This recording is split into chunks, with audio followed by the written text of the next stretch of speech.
Okay, excellent. So we are now live. Just a reminder, if you're not speaking, just to mute so we can reduce some of that background noise. But thank you everyone for joining us tonight. I'm going to call the meeting to order at 7:03 p.m. And Tara, can you hear me? Yes, I can. We can't see you, but we can hear you. Yeah, my Zoom is frozen and I can't click anything and I'm off mute. So someone could mute for me and then I'll maybe let me back in when I have to close the Zoom. Sure, we can do that. I'll mute you in a second. You're muted now. No, you're not. Thanks. I can't mute them. Okay, so we've called the meeting to order. We have some guests tonight that are going to be doing a presentation from the Cochrane Track and Field Association and Cochrane Rugby. So welcome to our guests. I'll let you introduce yourself when we get to that point in the agenda. So with that, we've called the meeting to order. We need to then adopt the agenda. If anybody wants to have a look at it, if there's any questions, I don't think there should be any there. In that case, I need a motion to adopt the agenda as presented. Dawn, was that you? Okay. Okay. So all those in favor of the motion, raise your hands on the screen if you could. I'm just trying to get my gallery up. There we go. Excellent. So it is adopted unanimously. Thank you. Moving then on to the adoption of the previous minutes. Those were sent out in a previous email. So I hope people got a chance to have a look at it. Any questions or comments on the previous minutes? No, not to anybody jumping that. Okay, in that case, can I have a motion to adopt the minutes of the last meeting? Okay, that is Mark Hoskin. All those in favor? Approved unanimously. Excellent. So moving on to new business, we're going to get an update from Mr. Heineman about the Horse Creek Sports Park update and next steps. This is pretty much kind of the core of our work plan at this point. So Mr. Heineman, I turn it over to you. Councillor McFadden, just as a friendly suggestion, I know we've got a number of different groups here who aren't part of the committee who are looking to do presentations. Perhaps you want to do those presentations first, just in consideration of our work plan and all the discussions that's going to be with the committee on that work plan. But I would leave that up to the committee, but just as a friendly suggestion. Certainly, I appreciate that. I will ask the groups whether they want to stay and watch the Horse Creek Sports Park update.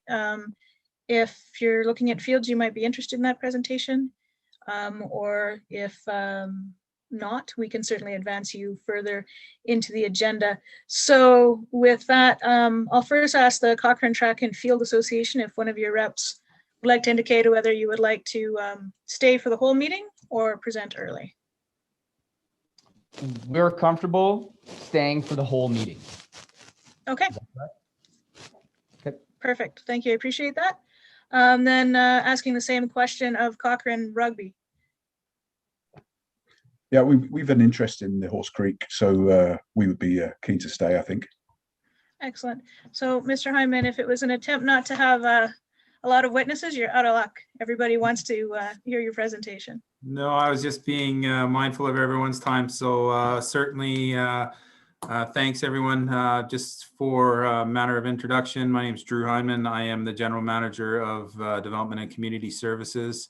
And I'll be introducing a couple of people that I work very closely with the town. Mr. Brad Luft, he is also our manager of parks.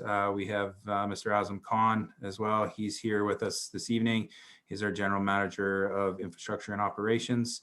And then in terms of Horse Creek, as everyone knows, we previously did a great deal of work on this plan. We're quite pleased with that. However, circumstances have changed in terms of some of the elements of that plan. And I've got two people from Urban Systems that I have a great deal of respect for. Many of the committee members have previously worked with Kyle Colburn and Greg Kahan from Urban Systems in the past, so they're going to be working with us again. They have a brief presentation to share with us tonight, which will outline that process. I think we've got the framework for a really good sports park, but however, some of the circumstances that have changed, which they will outline within their presentation, will lead us to have the opportunity to revisit that plan, refine it, make it even better, and ultimately come up with some plans on how it could be serviced more effectively, the next steps in terms of phasing. So we're really excited to share that, and certainly some of the groups, including rugby, track and field, may have interests that they want to share following the presentation as well. And really, with all these meetings, it's intended to really give the work plan, as we talked about at our last meeting, and how we're going to go through this process where we can actually get to a finished product, which we would ultimately present to council. So with that, I would perhaps ask Greg and Kyle to join us, and certainly allow them to proceed with the presentation, and then we'll get into the discussion as we proceed. And as always, if people have questions, I encourage your questions, because some members of the committee have more experience as we've gone through this process before. But again, just take the opportunity to ask questions if you do have them. Greg, Kyle. There's Greg.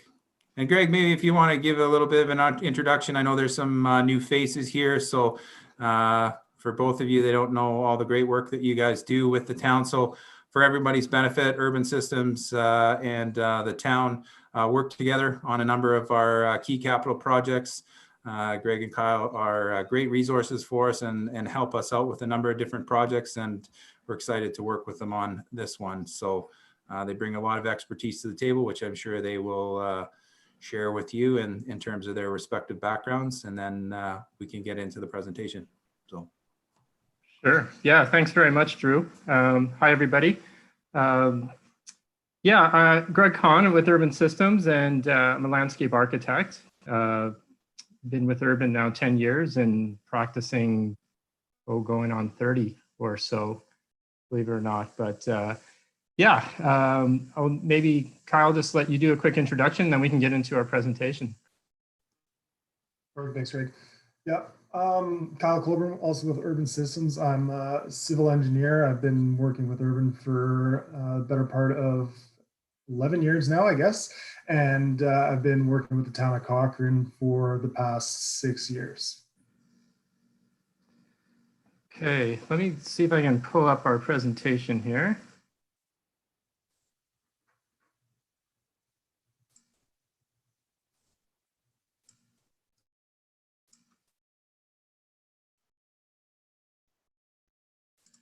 Let me know if you guys can see that.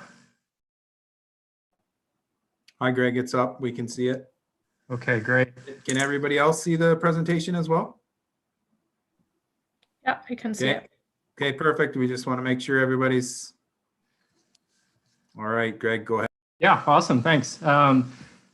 Okay, yeah, so we just want to go through a quick kind of a review of the work that's been done, and then, as Drew mentioned, a little bit of an update as to kind of what's changed in terms of the site and what that looks like in terms of moving forward. So just a quick agenda for our presentation. Yeah, just talking about the work that we completed back in 2019, and again, what's changed, and talk about the scope moving forward and what our approach to that is going to be.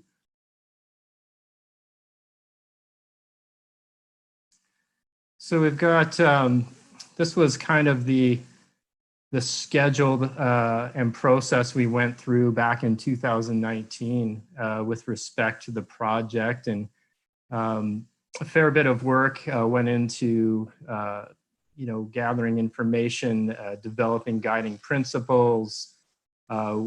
We looked into site opportunities and constraints, and talked about priorities for amenities and layout and those sorts of things. And obviously servicing was a big piece of that, which Kyle will get into in a little bit here. And then we developed some preliminary concept options and did some refinement and landed on a final concept plan. And you'll see there that we engaged the committee here at 3 different points during that process, and felt like we had some very good input from you folks in terms of how our design kind of went forward and evolved over this time period from March to July in 2019. And so this is where we landed in terms of the final concept development plan. And I won't get into too much, but you can kind of see sort of the balance of amenities there. Quad ball diamonds was a priority piece to this. We've got soccer / rugby fields. We've got a clubhouse with various ice surfaces and some basketball courts. The school site there on the south side, and then a storm pond, which we considered on a very high level of kind of how that would function and what that would look like. We think there's some opportunities moving forward to take another look at that.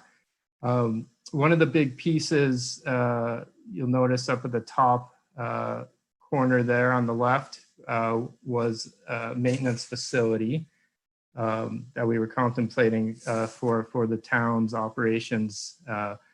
And that's a piece that we'll still need to work through in terms of what the needs are there from both an operations and function perspective, but also from a footprint size perspective. We had some bike facilities there down in the right corner as well. And then where we had significant grade and hillside, we've integrated a pathway or trail system with a lookout at the top there. Various points where we've got, might be resting areas, might have some playgrounds associated with that. So, and the other thing we tried to do with this layout was really kind of balance the parking and have different pockets in different locations from an ease of access and ease of user function in terms of getting to the specific amenities that people wanted to be able to get to. So that was something we were cognizant of with this design as well.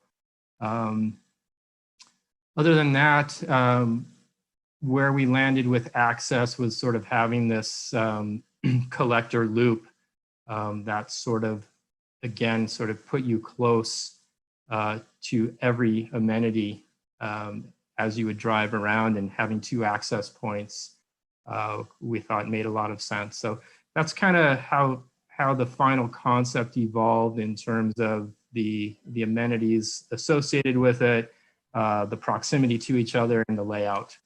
You get a sense of kind of scale there, and very much focused on active recreation components.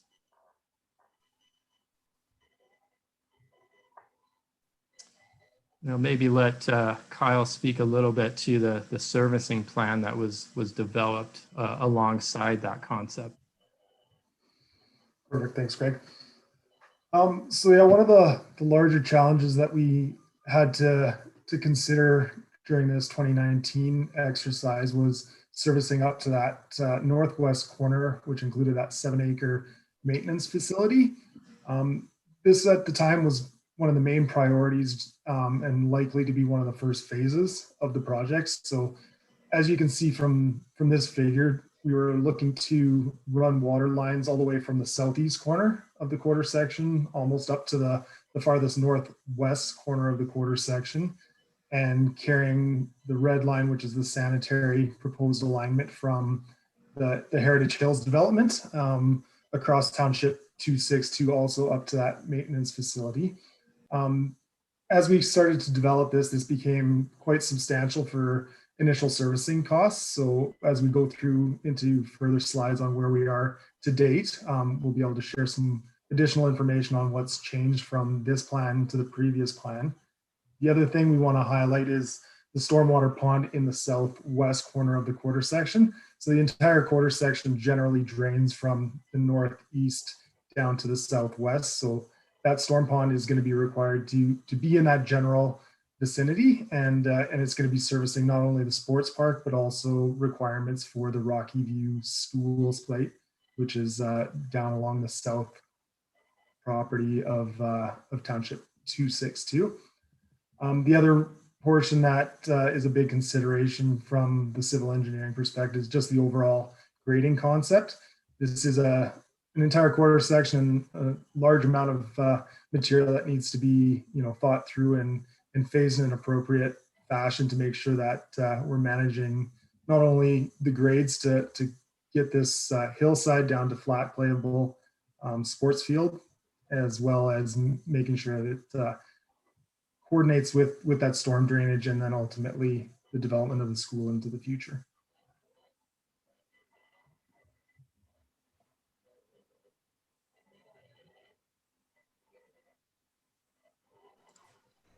Okay, so we'll talk about kind of what's changed since then.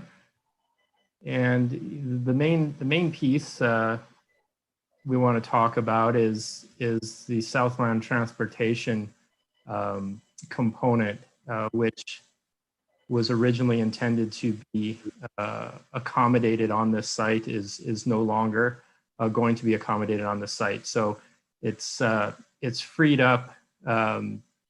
It was initially in that corner there that you see where we have the maintenance facilities now, and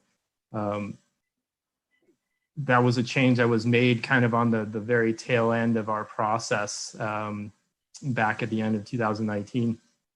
But we've got considerable additional land now to contemplate and be able to work with in terms of expanding amenities or trying to determine what that maintenance piece looks like, how big that footprint is, what the needs are of the town with respect to that,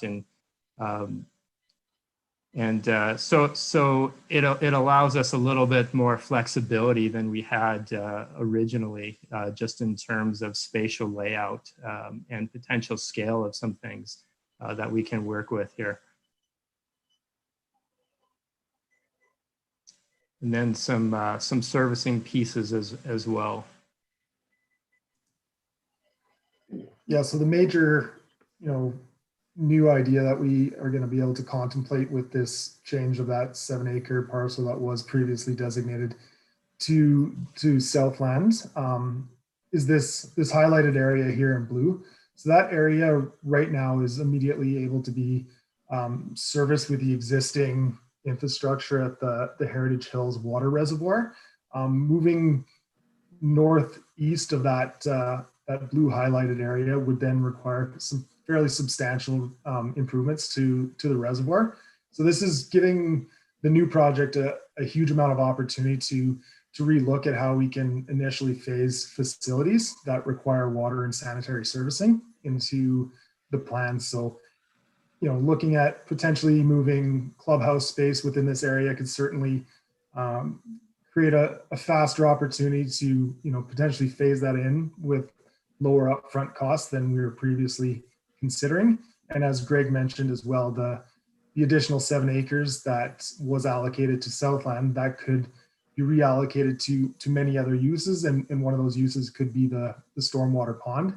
We had sized it, preliminary to service exactly what it needs without a whole lot of extra enhancements. With the opportunity of taking some of this additional land, we can look at other alternatives that may include constructed wetlands or other facilities so that the storm pond may be able to operate as more of an amenity than just simply a stormwater facility for storage. Yeah, the other thing we've contemplated a little bit just associated with that, and obviously the proximity of the storm pond to the school is some educational opportunities, interpretive opportunities that could be potentially associated with that storm pond or some constructed wetlands. I think there's a nice synergy there, at least something to explore.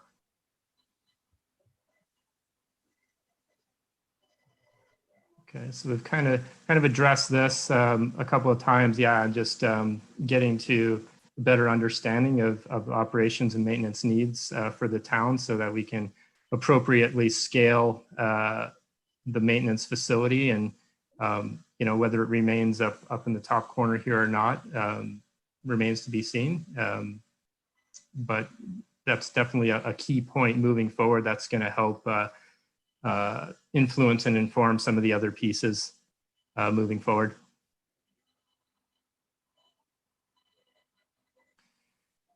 And so just in terms of kind of where we're at and where we want to go, definitely looking to build on the work that we've done to date. We don't feel like a complete redesign is going to be needed. As Kyle mentioned, there'll certainly be considerations in terms of layout related to phasing and being able to reduce costs associated with servicing day one. We feel like the guiding principles that we developed are still very much appropriate. The fundamental vision and use for the site hasn't changed. So we're not looking to necessarily reevaluate those at this time. And then in terms of, you know, tweaking or optimizing the concept, we know there may be some other uses that may need to be considered now that weren't previously. We've certainly heard you know, as pickleball being potentially one of those pieces that may be important to incorporate here. Kyle talked about, you know, rethinking the storm pond and what that can be. The other thing we want to do through this process is to explore a bit more level of play, which impacts level of service expectations. And what I mean by that is you know, what's the general intent for use of the site? Is it largely community based? Is it intended to host regional tournaments or anything like that? And I know that certainly wasn't the vision a couple of years ago, but we want to revisit that and make sure that you know, we're providing the right quality amenities for what you want to achieve in terms of how we're going to construct these fields, and you know, are they going to have other elements associated with them,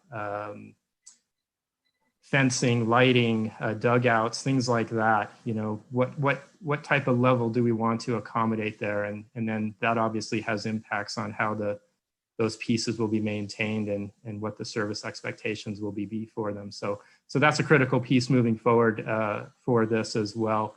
And then thinking about opportunities to share facilities such as parking and how that gets phased in and the ability to potentially defer significant costs associated with that.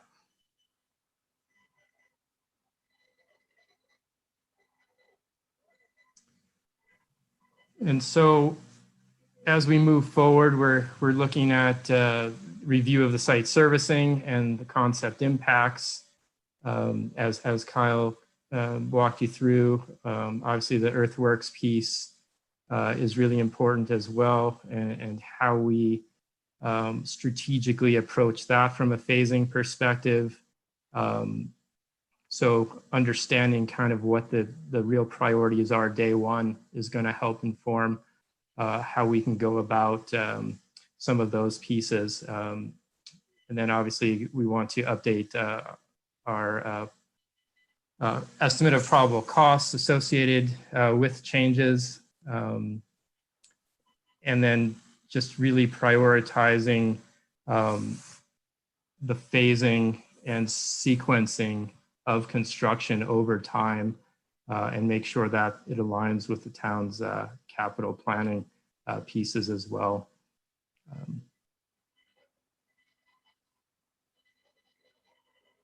So our approach moving forward is what we're calling project leveling, but essentially just kind of a review of what's been done and getting back up to speed on the project and ramping up and getting confirmation of scope to make sure we're in alignment with the town's needs. That's pretty much right now and through March, and then April, May, looking to revise the concepts. So, sort of doing the due diligence that we talked about in terms of understanding what needs to change in terms of amenities and otherwise, and be able to come back and test that with you folks on the Parks and Rec committee to work with us through that. And then we're going to get into another preferred concept phase and phasing strategy, which will take us into May and June. So kind of getting to that same place that we showed earlier, that sort of same level of detail of concept, rendered concept plan and servicing strategy is where we want to get to. And again, bringing that back to the Parks and Rec committee for input. Also in that same time frame, looking at funding strategy and then hoping for approval or plan acceptance at some point in the summer. I think that's all we had for you as part of the presentation. Kind of open it up to any questions or comments, or Drew, if there's anything you wanted to add. There's only one item that I wanted to add, and I didn't really want to go into a great deal of detail. I was going to bring Devin LaFlèche for a future meeting when we were really getting into some of the design discussions, but he's been working with Interpipe, or Interpipeline, excuse me. They are the owners, operators of the gas plant. So there is some discussions about an opportunity for collaboration on a solar project. So there is a potential to have some solar, large solar panels on the park site, and the funding, because the power would go back into the grid, and through the agreement, that would have an opportunity to help fund this park in the future. So again, that's very preliminary at this point, but it is something that we as a group will definitely talk about.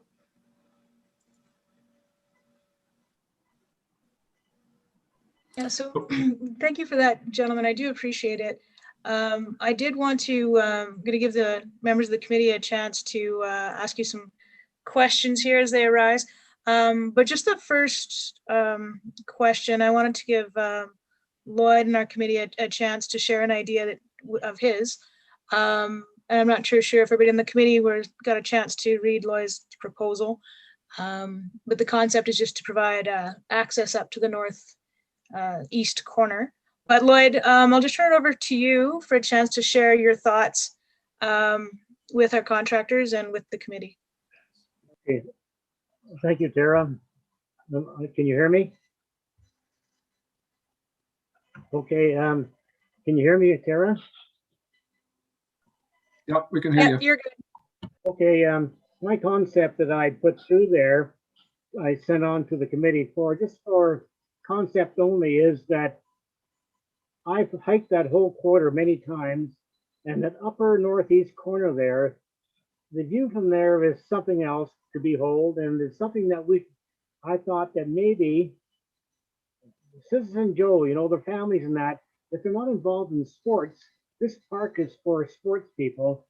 that portion up there could easily be put into, say, a parking area, a picnic area, similar to what we have down there on Griffin Road, the front Riverfront Park. And it's a perfect location for it. It oversees the whole park below. But here again, it gives a chance for the ordinary citizen to go someplace up there, take it in and enjoy the views and maybe have a picnic or whatever, but also a good staging area for biking, for hiking, for walking, cross-country skiing in the wintertime. It's just a great place to start from. And here again on my proposal, I thought that to get there, for Joe Public to get up to that portion, you'd have to run a road up along the eastern border, and that would be fenced in so they wouldn't be driving out onto the pathway system, so to speak. But that was the concept that I had thought would really fit in that portion of the park.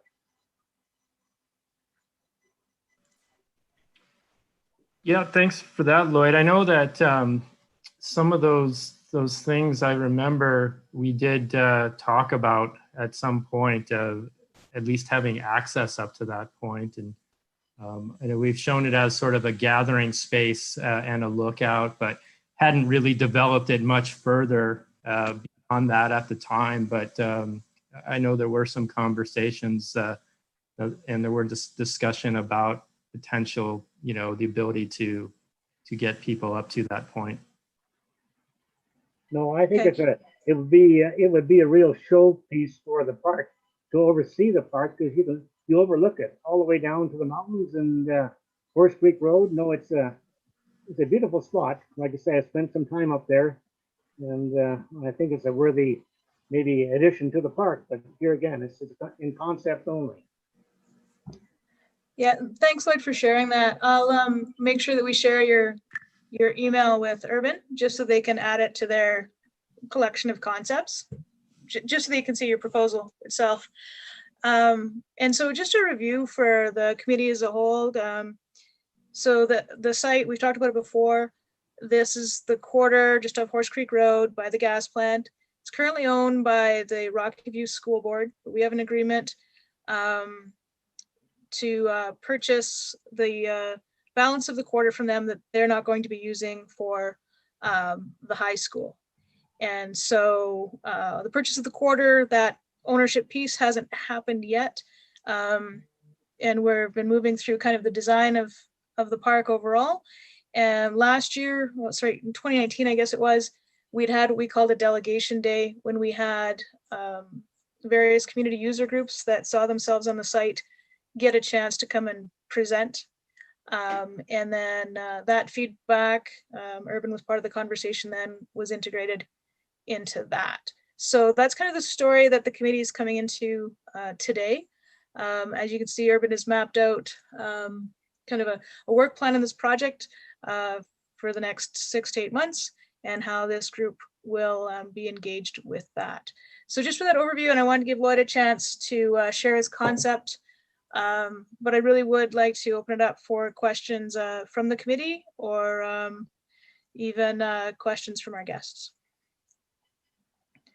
So, and sorry, I'm having, I'm gonna have to scroll, or maybe just even Please shout stop out. sharing perhaps then, unless people need the, because then you can see, do you need to see everyone, or do you need to scroll through? Yeah, I need to scroll through, but I do like keeping the map up. So I'll try to scroll through. If actually you want to say something, either give a shout out or just make a mention in the chat. I'll watch the chat. Okay, it's Neil here. I have a couple of questions. Sure, go ahead, Neil. Yeah, can you guys elaborate on what you would propose of these storm pond changes?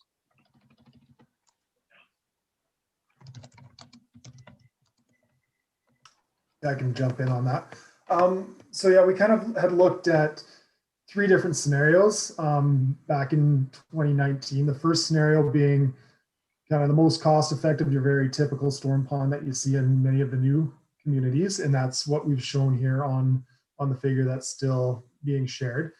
A second option we looked at would be a constructed wetland. So it would be, anywhere from 2 to 3 times the size of this, with a whole bunch of different grades. There has been, we've done designs where there's different walking paths throughout, some kind of cantilevered boulevards that go through the wetlands. And it really is a very different design perspective, because you're really looking to create an ecosystem, where in a typical storm pond design, like we had previously shown, we're really just trying to control the flow and the quality of the water that would be going downstream. So that's what the extra size really is there to enhance not only the wetland foliage that would be growing there, but also encouraging a whole bunch of a habitat for migratory birds and other species. And then another option that we looked at is a storm pond that could also work as a stormwater water reuse. So with a storm pond like that, the size could change substantially depending on how much water reuse we want to use versus potable versus potentially raw water. The big difference there is the aesthetic of those ponds is quite substantial, because you do see very variable water level changes as you're using that water up for raw water irrigation. So the sides of those are very hard. It's often just riprap. There's not a lot of foliage. So that's where the aesthetic piece versus the functionality piece comes in. And, all those options are still on the table. And that's what we're really going to start working through here now that we know there is some additional space on the site, and figure out what makes the most sense for this project and for the town's vision for the park. Yeah, I support all three of those ideas. They actually sound quite good. I guess my concern is, based on what little I can see of the contours indicated on your drawing here, that that's a whole quarter section expected to be draining into that what I consider maybe rather small storm pond. Yeah, that would be just, I don't know how much leveling is going to be needing to be done there. How much dirt is going to be needed to be moved, and just how, is it going to be naturally able to flow down into that bottom corner section of the plot, or whether there's going to have to be a sort of ditching done to get water down to that area. It's just like it's a large area to be draining down there. That was kind of my curiosity. That's a great point, Neil, because from my perspective, the earthworks management can be a huge component of this project. Specifically from the financial component, we do need to really be cautious on how this design can be done, so that we can go from a very hillside quarter section to create these flat areas that can be used for the parks. And to your point, yeah, absolutely, we're going to have to look at creative ways to get ditching throughout the site to make sure that we're draining everything to where we want. To date, it pretty much all does drain to that location, which is why we've certainly chosen the location for the storm pond, because naturally it will work. But as we flatten the grades out, we're going to have some ditching and likely some pipe network as well to take drainage from the roadway and the parking lots as well. Has there been any preliminary calculations done on just how much dirt will need to be moved? We've done some very preliminary estimates back on this first concept, but because of this changes with Southland, it gives us a lot of opportunity to fluctuate that. But you're definitely in over tens of thousands to hundreds of thousands of cubes of dirt in the overall quarter section, right? It's quite substantial. Oh yeah, and very costly. Yes, absolutely. Thank That you. will be the balance. I did want to point out, Councilor Reid was good enough to highlight it. On the map itself, you can see the white lines on the map. And Urban can speak to that probably better than I can, but that's in relation to how close the site is to the gas plant and the needs for, I think it's based on if something goes on, the needs for evacuation.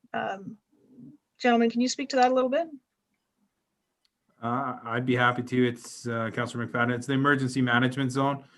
So really any of the permanent structures would have to be outside. This was when we originally there was some consideration of residential being in this area. It would have to be outside of that 1,000 meters from the gas plant. So the school, obviously, because we've been working with Rockaby Schools, they wish to be outside of that. It was all right if we were having the clubhouse facility within that area. However, because there's no overnight accommodation within that. So hopefully that provides some clarity on that line. Thank you. And can you also clarify, and as part of the presentation, it was made clear that the 7-acre maintenance yard, which is kind of the Southland discussion, is no longer in the mix. But is there still a vision need for the 3.5-acre maintenance for the municipality on that site, or is that reduced as well? That we would still need some maintenance facilities. I think that's part of the exercise that certainly Mr. Khan is here as well. And as we go forward, taking his input, Mr. Luff's input as well, just the future needs of, this is a fairly significant area in size, and being able to properly maintain it.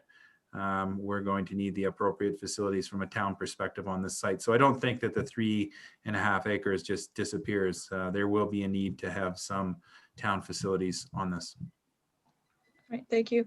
Peggy, you have a question. Please go ahead. Thanks, Tara.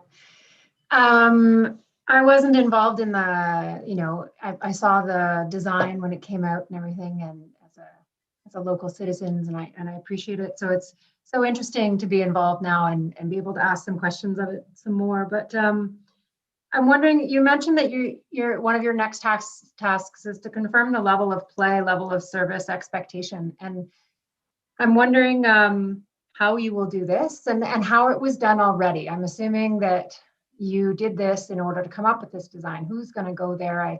It looks to me like local visitors, like locals, except most of town will have to drive there. So it's not other than those in next door, they're going to have to, the rest of us will have to drive there. So how that was taken into consideration in terms of the level of play and level of service. And also if there was some sort of needs assessment, did the town or you guys do any assessment of what the demand is for different types of facilities, other than the presentations, of course, that you had from the different user groups?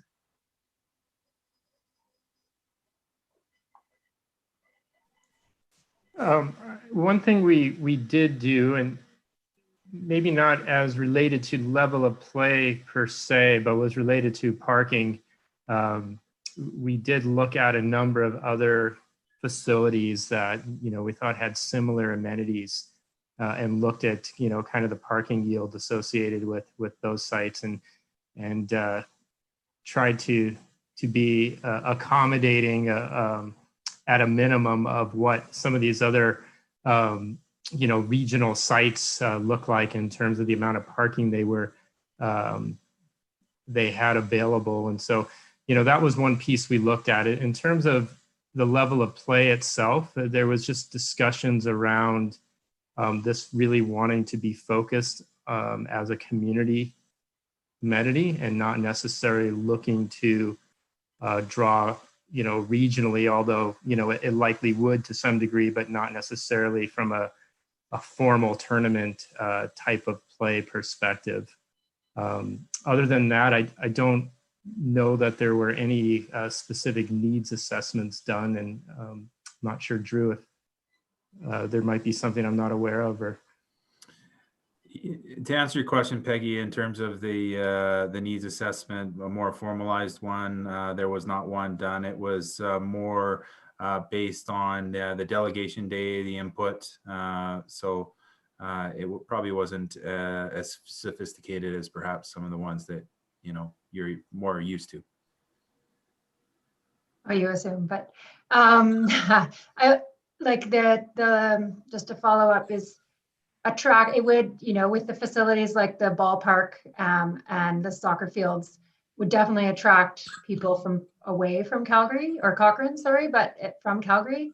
But I don't see like the commercial that they might need, or the they might want a place to buy food, or like what kind of facilities, maybe it's on there, I don't see it, but so that visitors don't have to constantly drive into Cochrane further away. I mean, there's a few places there, but to get what they need, but there's more on site to service, to provide for that. Just a thought. I think that's a Yeah, great we- point. It's not something that we had concessions identified. It was something as we get into a, higher level of detail that perhaps we would take into consideration. We were just trying to find the uses and really fit them in. There's some fixed components to this that I'd just like to share with the whole group. Obviously, the school parcel is very important. We wouldn't be looking to grade the hillside necessarily, so that was a bit of a fixed component. So we were really working within those additional areas. And then the other thing to be mindful of here too is that we are partners with Rocky View Schools on this property. So any of the concepts that we do develop, it's imperative to get their support for them. And that's where we worked through that process in the past. So there's a lot of moving parts, but certainly it's great to hear some new ideas and look forward to everybody's input. Yeah, and just to add to that, Drew, I think, the clubhouse facility itself, I think we sort of envisioned that would offer some flexibility potentially. Might have some integrated, concession components to it or otherwise, but hadn't sort of gotten to that point in the process yet where we've really explored, spatially what the uses would be there. Yeah, Peggy, it's a good question, and just we're kind of starting this conversation, and this is going to be the work that we're going to be doing for a number of months ahead of us. So today is just kind of a chance to get an overview and ask some of those questions, but we're going to be asking and answering a lot of those over the next few months. Next up, I had a couple of comments from Dawn, and then Alex, I see your hand up as well. Dawn, over to Well, I you. was really pleased to be a part of this process right from the get-go. It was a really neat opportunity to sit down and really think about the needs of Cochrane residents. And we did get an overview from the town, Peggy, specifically around what kind of feedback, what kind of pressures were being put on the town in terms of developing these kinds of amenities. So there was certainly feedback there. And I know a lot of the committee members, we talked to a lot of people to get input from our neighbors and that type of thing. And we represented quite a broad spectrum in terms of, young parents with younger kids, senior citizens, that type of thing. So we felt pretty comfortable when we started having a discussion. And just a couple of things that I wanted to highlight from those discussions was the committee, and correct me if I'm wrong, anybody, we really felt a need to make this a community gathering spot. It's a sports facility specifically designed around sport activities, but we wanted to see opportunities for, if you went to watch a soccer game, you'd be able to take your kids to the playground, you'd be able to sit around a picnic table and bring a lunch. And I think there's still lots of opportunity to get into the detail about those types of things.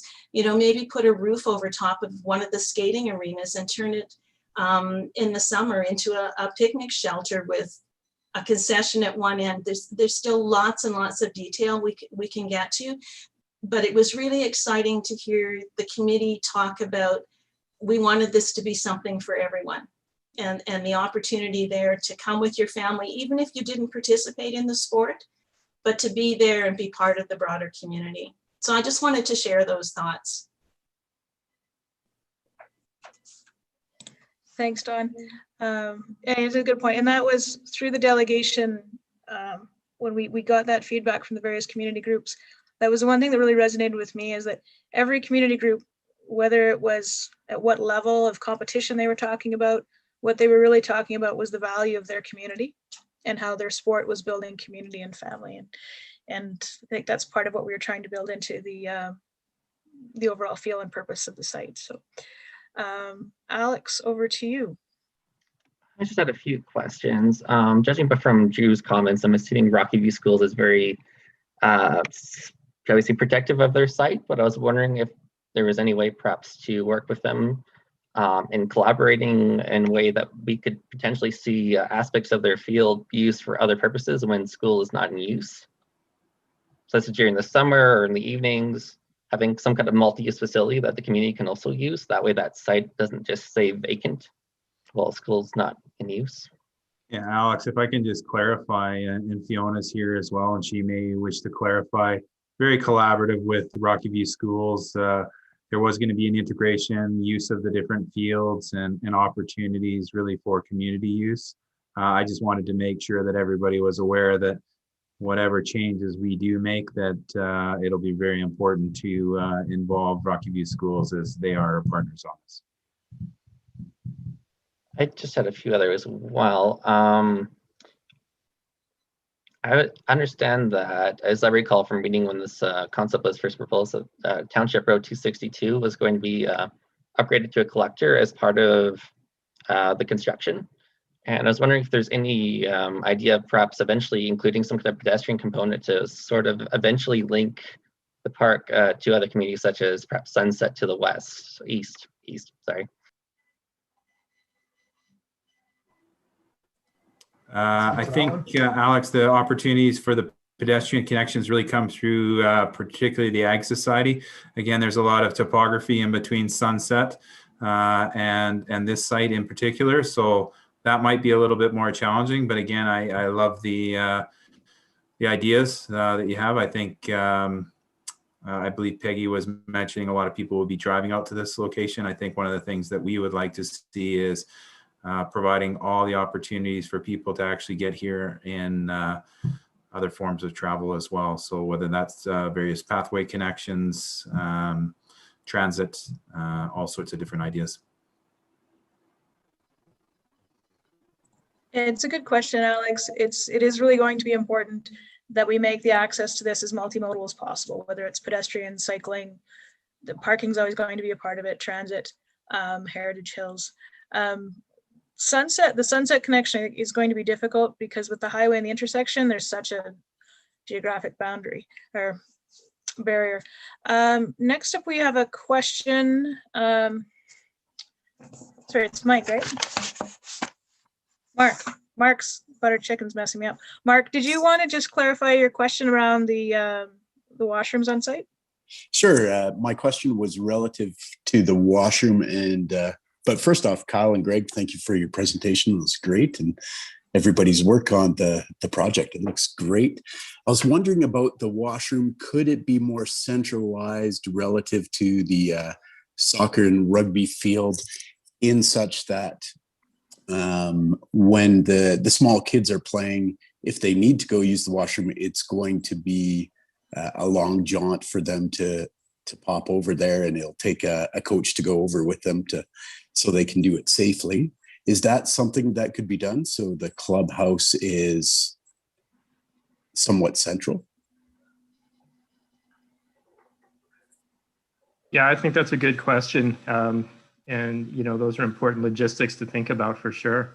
Yeah, I think there's absolutely opportunity, and, specifically regarding, the existing pressure zone and wanting to potentially take advantage of the clubhouse from a servicing perspective, moving into that zone. Just by nature, that's going to sort of potentially put it closer to some of those fields. So yeah, that's absolutely a consideration that we will look at. Appreciate that. And just along that same line,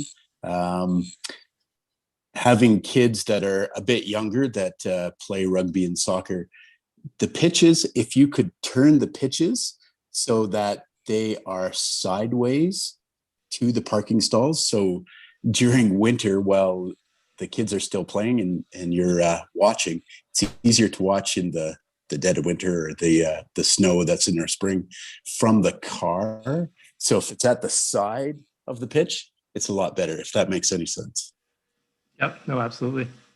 I love that. That's such a lived experience, key learning, right? So thanks for that. Yeah, Fiona, you're up next. Just as a refresher, Fiona Gilbert is our school board rep, and she also heads up the Rocky View School Board. So Fiona, over to you.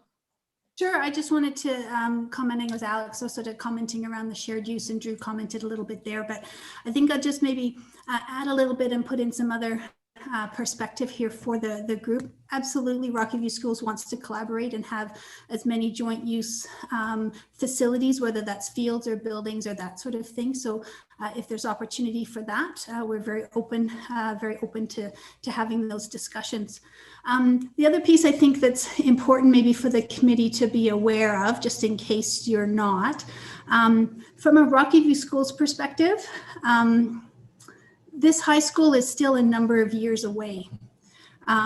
I want to think it may be 6 or 7, but it might be 9 or 10, just as far as that sort of thing. So while this is on the plan here, and while we are contemplating, the design of all of the rest of the place around it, the school itself will likely not be built for a number of years. And we are, reliant on government funding to build that kind of a thing. So just wanted to make sure that people realize that the school part will come later, or the actual building will come later. Doesn't mean that the fields can't be developed in collaboration with others and things like that. And we are, just to give people a scope, I guess, we are anticipating that this will be a 1,500 student high school.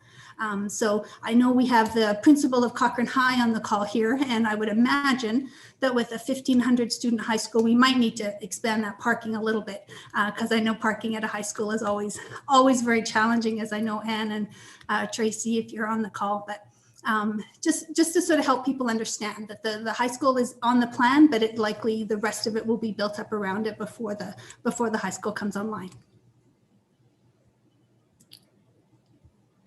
Excellent. Thank you for that, Fiona. I appreciate it. So there's always going to be lots of questions. It's going to be a lot of work on this project. My question for Urban, what are we looking at to be the touch points when you're going to be coming back to this group?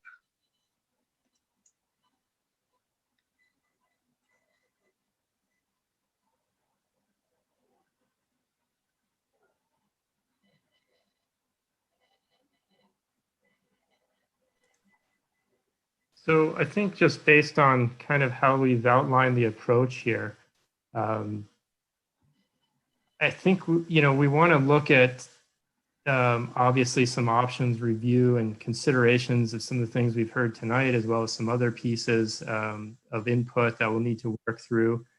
And, as we've noted here, to test some options with the committee. So not necessarily coming back and saying, this is the plan.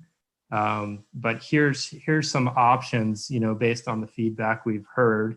They may not be as polished or finished at that point, but want to get a sense of, how we're sort of meeting the criteria and balancing, the needs, likely in different ways, but see how that resonates with the committee, and then taking that input and coming back with a preferred concept for review. In sort of that May-June period, and trying to incorporate as much of the feedback as we can, in a balanced approach, to come up with something that, hopefully captures the vision in a way that is commensurate with the town's needs. Okay, excellent. Yeah, so we'll be seeing this kind of touch points April, May, June, and hopefully be able to get an endorsement or feedback on what's crafted to then be sent towards council for July's meeting, hopefully, if not September's. So, so thank you for your presentation. I think it gives us a good overview of what the next steps are going to be and kind of where we are now. And then if anyone has any last questions, I would like to move on to the presentations from our user groups. And as you know, I like to keep these meetings as wrapped up as possible. So if anybody has any last questions, let me know. I'm not seeing any at this point. Okay, I think we're good. Okay, so yeah, gentlemen, thank you very much for your presentation.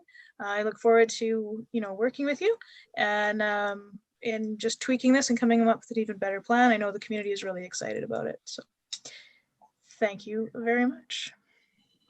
Thank you. Thank you for your time. Okay. I don't know who else gets the privilege of chairing meetings on Zoom, but it is a mental workout. Right, Fiona? Okay, so next up is a presentation. Tara, do we need to do a motion to accept his information? Thank you, Deanna, for keeping me on track. Yes. Can we have a motion from one of our members to accept the information, accept the presentation for information? Peggy, I saw your hand go up first, so we have a motion from Peggy. All in favor? Excellent. It looks to be unanimous. Thank you very much. So then, yes, next up, presentation from the Cochrane Track and Field Association, Tracy Lyons, Esther Stephen, and Tommy Knitter. Over to you and your whole crowd, it looks like. Thank you for joining us and sitting through that presentation. Absolutely. Hi, we would actually like to offer the opportunity for Bow Valley Rugby to go first if they have a question relating to the Horse Creek project. Sure. Mr. Harris with Rugby, you game for that? Oh, we can do that if that it may be more pertinent. Some of the stuff we want to talk about pertains exactly to the Horse Creek development. I'm hoping the guys from Urban Systems are still there. Maybe they've left us, I'm not sure, but maybe it'd be easier to say these things without them there. Anyway, okay, if I can, you happy for me to proceed, Councillor? Yeah, please go, please. Okay. Well, thank you for inviting BVRC this evening. If I can introduce myself, I am Rob Harris. I'm responsible for the youth program at Bow Valley Rugby Club. I have two daughters who play for the club. Some of you know Francine Horton. She's been the club manager for some 11 years now. Originally took over the admin of a very small club with 11 registered players and has helped us grow over the years to where we are now. Along with her husband, Steve, who's been a board member and is currently head coach of the youth program. They have two sons in the program as well. Our club president is listening from his car outside Winsport, where he's making sure our first night back training is going without a hitch. We have 36 of Cochrane's young people in COVID compliant training, and we are trying to expand that program as we speak. With the limited time and knowing the audience, we're not going to talk about the benefits of sports. It would seem like preaching to the choir. So Francine is going to take us through the first part of our presentation that we've sent to Deanna, which I believe she's going to drive for us.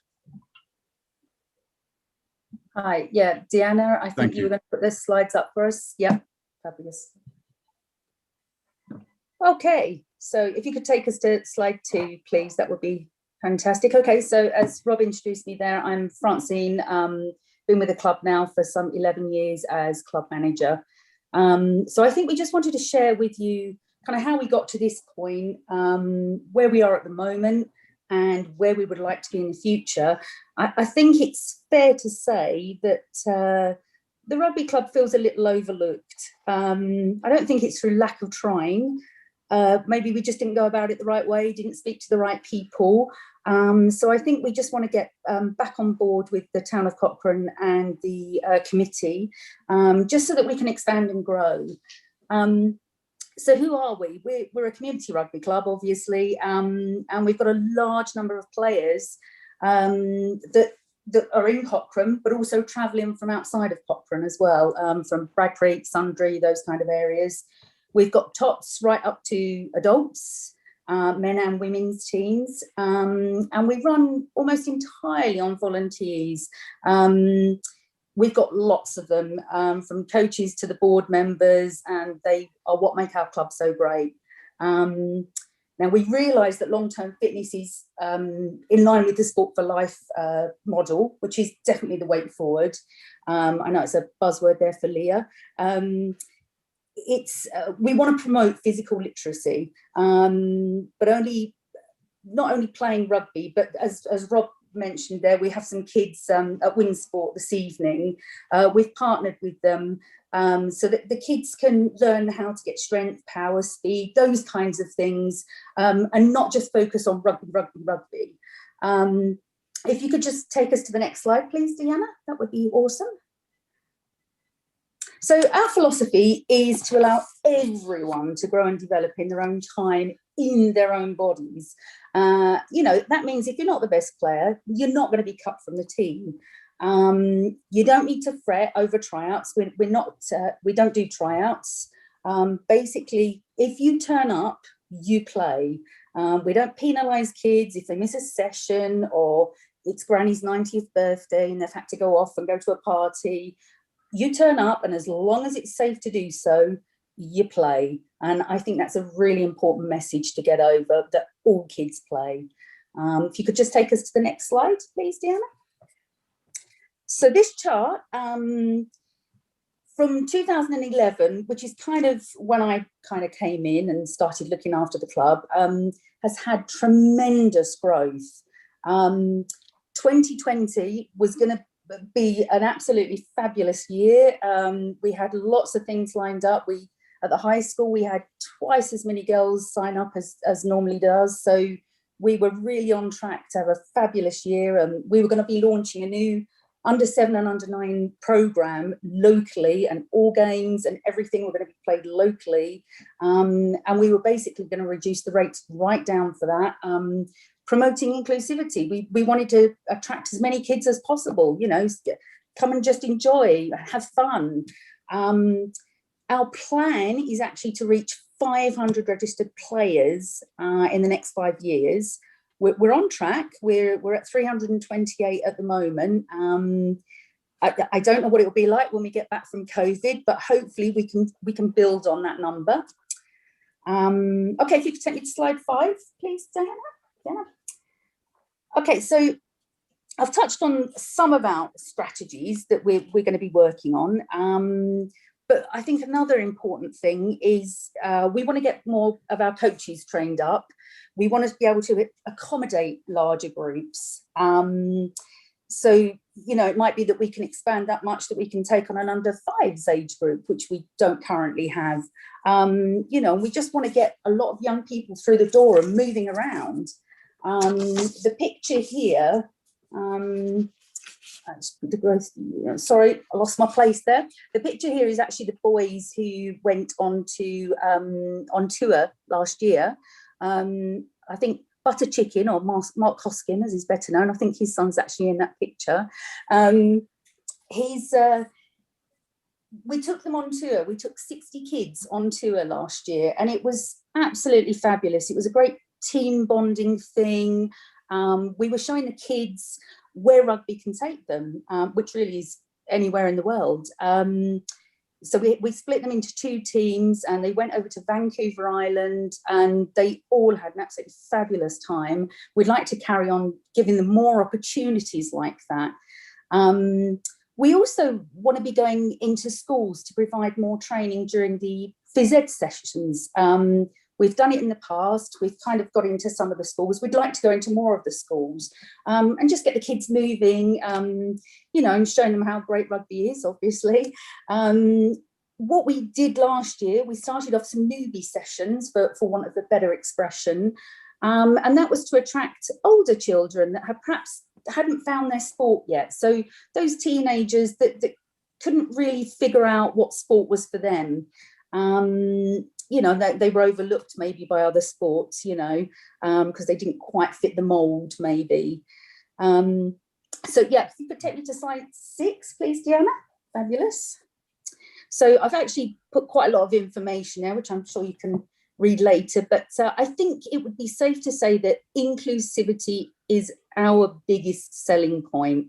As I said before, we like to provide that sport that other kids, you know, they don't fit into this mold. They're not, you know, slim, or, you know, they're kind of maybe not the right shape or size to play volleyball or whatever. We want to gather all those kids up and say, hey, come on, try rugby. You know, we're very supportive, very encouraging and positive. We like to think that we give kids the confidence to try something new and, you know, and have a healthy body image, you know. We also encourage team social events so that camaraderie can be carried on from the field, you know, off the field, so that families, the players, they can all have fun. It's all about fun at the end of the day. If it's not fun, they're not coming and playing the sport. If you're shouting and making it not very pleasant, they're not coming back. So we want to make it fun. So we're going to have social events outside of the rugby field as well. And I think it was my husband, who I know some of you know, he said to me, join a rugby club anywhere in the world and you instantly have a set of friends. And I definitely believe that now. Such a great group of people. I'm going to hand you over now to Rob, who's going to kind of talk to where we want to be in the future, kind of where we are now and where we're going to be in the future. So back over to Rob. Thank you, Fran. I think with all that hard work, you deserve a break. If I could have slide 7, please. Is that, I'm sorry, am I slightly losing track? Okay, the town has done an excellent job of supporting us at Mitford Ponds, but it is a non-regulation multi-use pitch, which we have outgrown, and we have to spread ourselves about the town, training at various locations. We do have a major problem in that we are required to provide shower/changing facilities, etc., for senior men's, women's games, and the pitch has to be rugby approved. Currently, there is no approved rugby pitch in Cochrane, and we have to apply for dispensation from all of these rules. It is worth mentioning that the turf at Bow Valley High School was meant to be available to various groups, but without wishing to go down a historic rabbit hole, the bottom line is we are precluded from using this facility as a result of an inspection by Rugby Canada, as it's not constructed to meet their requirements and we would not be insured to use it. So we need to ensure that the future development, i.e. Horse Creek, is available for all. If I could have the next slide, please. Thank you. Again, I'm not going to read through the achievements. They are there for you to see. We are punching above our weight. Our men's team has won the provincial championship 2017. We have more players representing provincial and regional sides than clubs that are larger and longer established. We have a reputation for innovation. An example of this is our unique girls program that in its first year resulted in them winning both city tournaments and not losing a single match in the second tournament. This is achieved through the counterintuitive removal of pressure to perform. The mantras of it's okay to make mistakes, follow your instincts, have fun. What do you want to achieve as a team? That's what's got us these results. If I could have the next slide, please.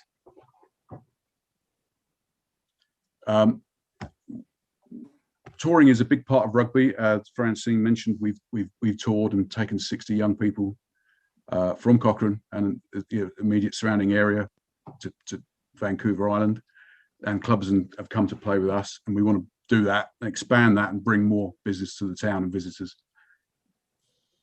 If I could have the next slide, please. Where we'd like to be. Rugby is growing exponentially in North America, and a sadly little known fact is that Canada women are #3 in the world and are formidable. And we would like to contribute to that. That's one of my ambitions, is to see one of our former players up in those ranks. We want to play more rugby in Cochrane. We are now of the stature and size that we can make the demand to play locally, and have been supported in this initiative by Rugby Alberta and other clubs in the area. Therefore, we need facilities to practice and play. We're also exploring bringing tournaments to the town, as well as playing league games across the age groups in Cochrane. And someone mentioned it earlier on, what are we looking to do? Could we play and host the Alberta Summer Games in Cochrane? I mean, that would certainly bring business and be a real feather in the cap for the town. Ideally, we would like a shared facility where the town could celebrate its sports teams with a clubhouse, and the financial burdens that come with that could be shared. I'd like to just point out that this design of Towers Trail we were working on this project prior to the Horse Creek proposals coming to light, and we were asked to perhaps consider pausing this and working with the Horse Creek project. But there is no real delicate way to put that. But when we saw the proposed designs for Horse Creek, we were a little underwhelmed. I'm led to believe, as this evening has brought to light, there is a possibility of redesign. I think designs were fantastic, but we believe that a more clubhouse-orientated design would help pay for itself. To that end, I'd like to draw your attention to the way the clubhouse on the slide sits relative to the pitches. Spectators and parents, etc., can sit on a deck or bleachers and watch, whilst perhaps enjoying snacks or beverages purchased from the clubhouse. If we could see the next slide, please.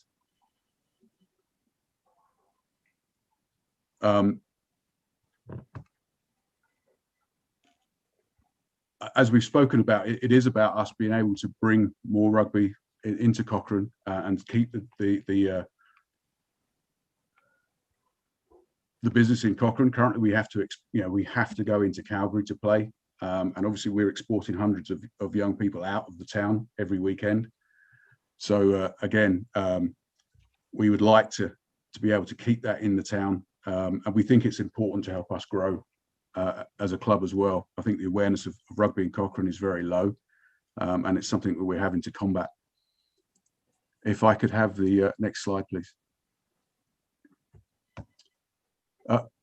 This slide is of the CRU. Okay, this is the Calgary Rugby Union.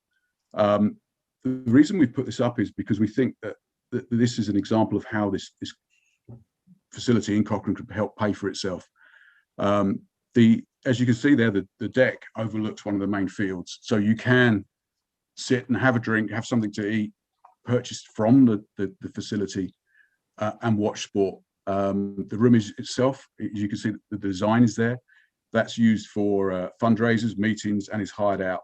Our vision is that a facility in Cochrane, hopefully in Horse Creek, is designed in such a way that you could sit on one side and watch maybe baseball, and on another side you could see rugby or soccer, etc.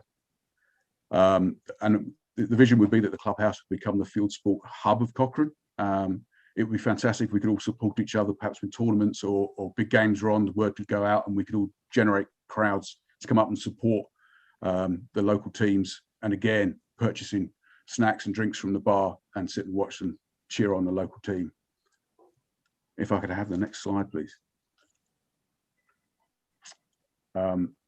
Thank you very much for your time. We do have a slide after this with some of our reviews on, which you're welcome to look at. Please look at the Google reviews. I can vouch that I get stopped in the dog park and in the street and told the need and the value of the work of Bow Valley Rugby Club. And if anybody has any questions, Francine is a wealth of knowledge, so she could probably answer them if I can't. Thank you very much for your time, and we really appreciate the opportunity. Excellent. Thank you, Rob and Francine, for your presentation and for sharing the story of rugby in Cochrane. Just to your first point, that kind of feeling out of the loop or slipped off the radar. You're not the first group that I've kind of heard that from, and it's not certainly not deliberate. I think it's certainly just indicative of that 2020 was essentially a timeout and a pause for so many things that just got stalled one way or the other. So the hope and the goal, my personal goal, is to get some of these initiatives back on track and to start, advancing them through. And the first step to doing that is to get this group back working. And the first way to do that is to start advancing the Horse Creek Sports Park. And this group's going to be part of designing that. So thank you for your presentation. I really do appreciate it. I now want to turn it over to the committee to ask you any questions for clarification. Lloyd, you're up. Yes, I have one question. I looked at the Horse Creek plan, which I've had for a couple of years now, and like with Rob talking about the rugby club and that, spectators, do we have stands set aside for or space set aside for spectators? That's my question. I think Lloyd, as we go through the plan, that's something I think it's those type of lenses we need to bring to the plan, right? And to take this feedback in. So thank you. Mr. Hyman, you had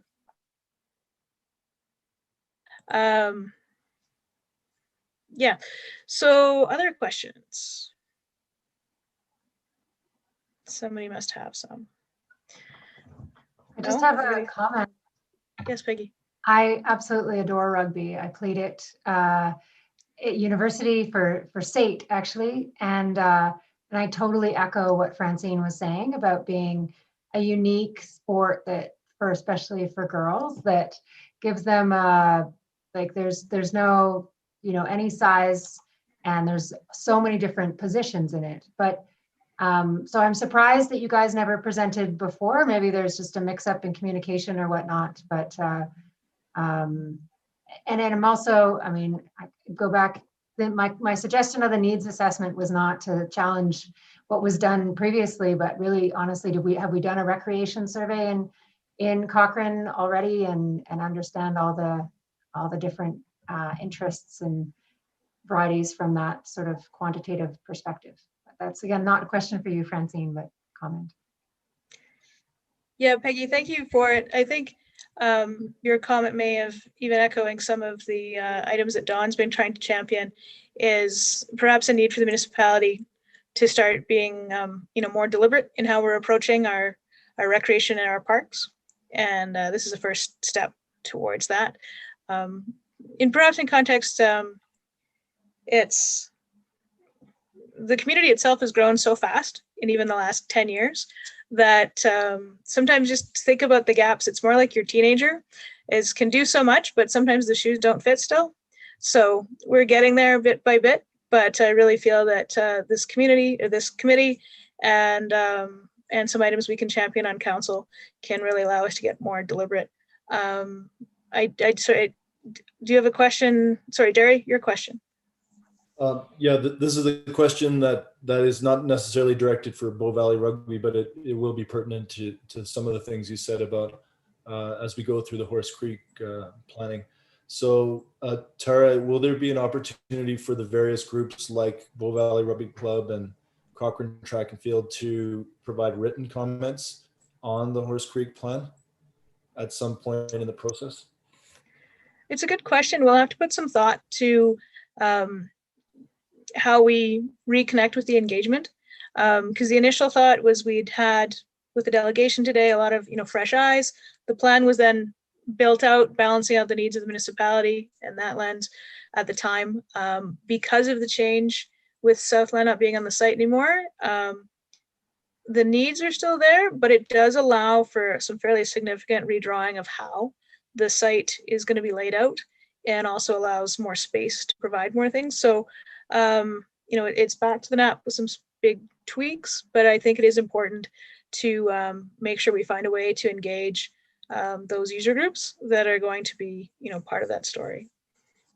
So no quick answer to that, but I think is an important thing that we do build into the plan as we go ahead. Dawn, another question from you? And I mean that in a positive way. So if that came across wrong, I meant it as a positive way. It didn't at all. And I think Lloyd and I are the only ones who were on the committee in the first step when we went through this process. And I think tonight we've heard some really good stuff, and it was a great presentation from the Bow Valley Rugby Club. So thank you for that. One of the challenges that we faced originally, and it's great to have some fresh faces at the table, and we've heard a lot of stuff we've talked about before, but looking forward to the further discussions. But it's that thing is, when we first started the discussions, everybody was trying to meet everybody's needs. And we soon came to the realization that the park can't be everything. And that's where our challenge is going to be going forward. And when we talk about have we done a needs assessment, Peggy, I think Tara's right. I've been nattering about that for quite a while. So I was really glad to hear you bring that up. And I know, Leah, you've mentioned that your group is looking at doing one, which I think is fabulous. And hopefully with some timing there, we can utilize that. But again, just keep in mind that that's our challenge going forward, is we can't meet everybody's needs. But in working with the consultants, it's great because they will help us identify how we can make the most of what the site can give us. And I think that's really, really key, to go in and really rely on their expertise to say, if we can figure it this way, we can add this or we can do this. And I think it's a great opportunity going forward. So that's me again, just making my comments. Thank you, Dawn. I appreciate helping me provide kind of the context and the living story of this committee. I did have a question for the Bow Valley Rugby. When we saw the presentation on the Horse Creek, what I was hearing, I think, from the consultants was that they were thinking that the design was going to be community-based. And I certainly believe that that's important. But what I'm hearing from perhaps your group, what service level are you looking for? Are you trying to champion? And what I'm hearing is that you wanted to be able to offer, regional. You want to be able to host provincials. So is it bigger than community? What's the service level that you're trying to champion for this site? I think ideally going forward, we would like to have that capacity to be able to do the league games, so have teams visitors.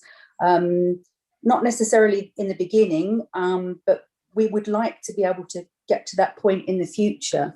We play a lot of league games on Mitford Ponds where Calgary teams visit us. The facilities there aren't wonderful. It's a nice pitch, but they're not wonderful. So it would just be nice if we could use that for our league games, and we would have the shower facility, somewhere for people to buy a drink. At the moment, we don't have anything like that at all. We actually have to get special dispensation from Calgary Rugby Union and Rugby Alberta to play league games in the top division here, because we don't have a shower facility. We don't have anything to offer at all, apart from green grass and 2 posts at either end, whereas all the other clubs do, and they're able to offer that. Rob, did you want to elaborate on that? No, I've just, I think you answered it very well. I was just going to say some of the clubs do start to object when they come out to us, because they start to use it as a reason not to come out, which is revenue loss to the town, and they don't want to be beaten out here, and they can use it as an excuse. Excellent. So if we have any other pressing questions, for sure we'll take them. But we're at 8:30 here, and do want to move on to the next presentation if we're ready. Any last questions?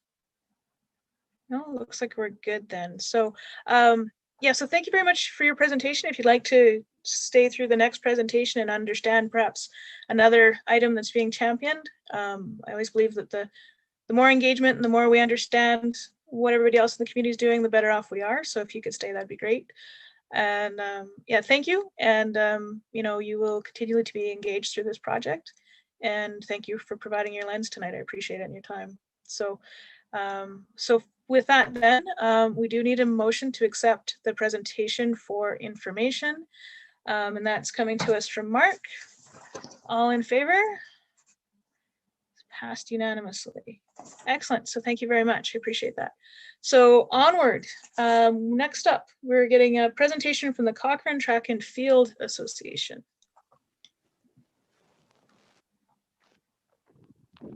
Hello. The Cochrane Parks and Recreation Committee, as well as the Horse Creek Project and Bow Valley Rugby Club. We appreciate you stepping in. We want to thank you guys for taking the time to meet with us today. And we appreciate your time. We're looking for your input and for your support on this exciting project. Before we get started on that, I'm very excited to introduce you to our outstanding team. To my left, we're joined by Tracy Line, who is assistant principal at Cochrane High School. She's been an assistant principal here for 6 years. She's a former high school basketball coach and is a Cochrane resident. On her left, we are joined by Esther Sieben, who is our physical literacy lead at Cochrane High School. She's been here for over 20 years as a teacher, a track coach. She is a lifelong athlete and she lives in Bragg Creek. On my right, we are joined by Leslie Ann Kalman. She's a CPA who's very experienced in grant writing, fundraising, and is a facility operator as well as a lifetime athlete.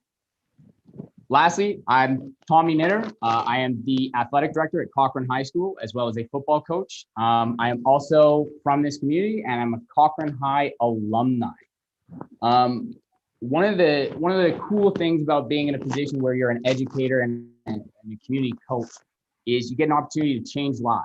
And I kind of start my day off by thinking, I'm going to work today to change lives. We've been given a tremendous opportunity to change a lot of lives with this project. So what we did, we went out, we formed a society. I would now like to pass it over to Tracy, who's going to tell you about our society. Hi, we just want to give a brief picture of the society. And once we came up with the idea and looked at the need and what it is that we really wanted to do, we really worked on the why.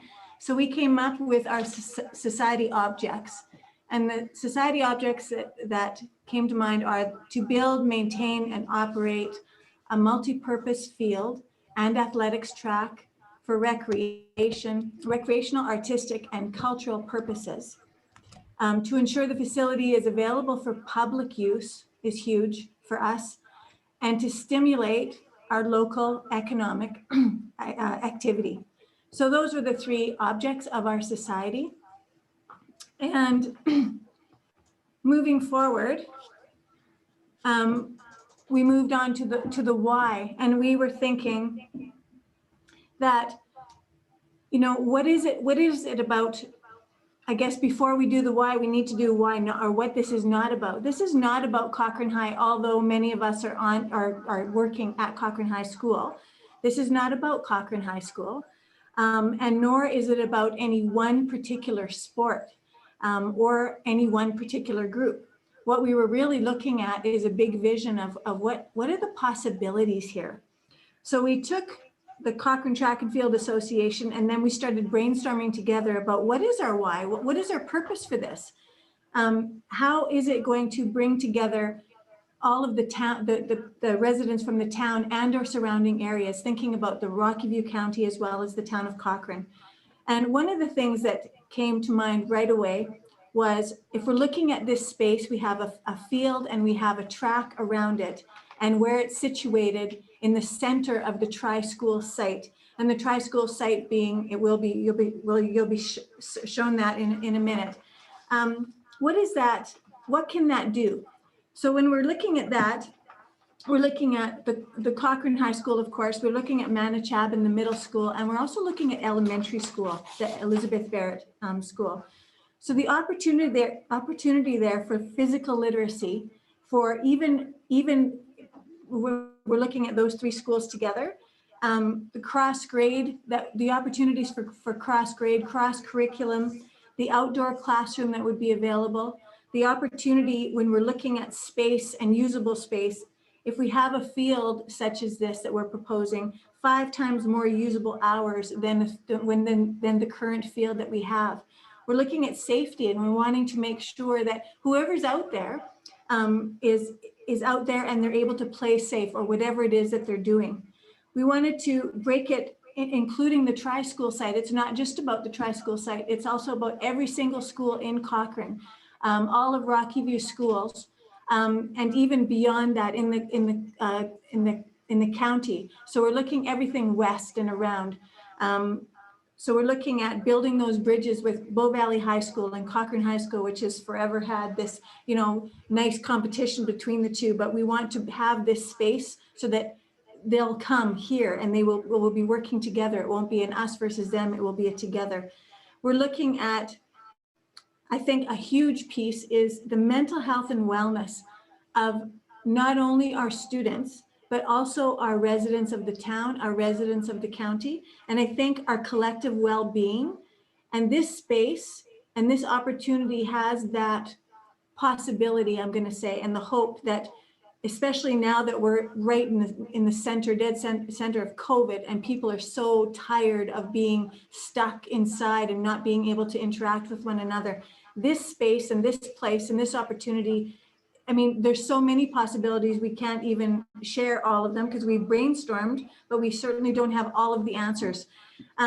We were talking about hosting different events. So this could look like the Plus 55 Masters Games. This could look like unified sports. This could look like Special Olympics. We can look at all of the different people and groups that could, you know, get something out of it and become confident and grow, you know, in their abilities. It's about a sense of belonging and a connectedness, because when people come together, they're coming together for a purpose. It's about different athletics clubs, whether that's in the town or whether that's in the county. It's about across all age groups. One of the things we talked about too, even within, you know, because we're all have an educational background, is the idea of what else could this field be good for? We're looking at performing arts, and within the performing arts, we could have drama productions in that space. We could have a marching band. We can have Shakespeare in the Park. We could have concerts, and those concerts aren't just about our students. Those concerts can also be about our community members within the town and beyond. Local talents. We could have cultural celebrations, and the cultural, one of the things that came to when we were discussing all of these opportunities was the possibility of creating a bridge and a tie with our Indigenous community. And they could be even coming into when we have our grand opening. It would be such an amazing way to bring our Indigenous community in for their dance, their spiritual, their celebration, their giving us, I guess, they're okay with what's going on here on the Manichaban land.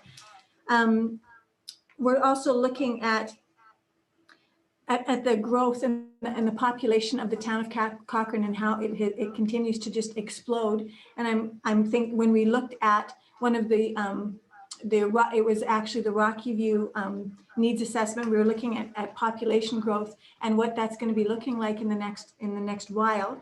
And right now we're looking at over 60,000 people.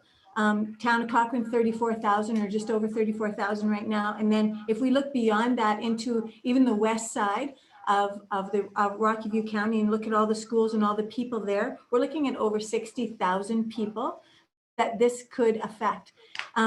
Given the possibilities and even hosting other events like the summer games as an example, track and field events for all of the schools that are surrounding our area that could actually have a place to come and actually be safe and be able to compete against one another in a healthy and fun way.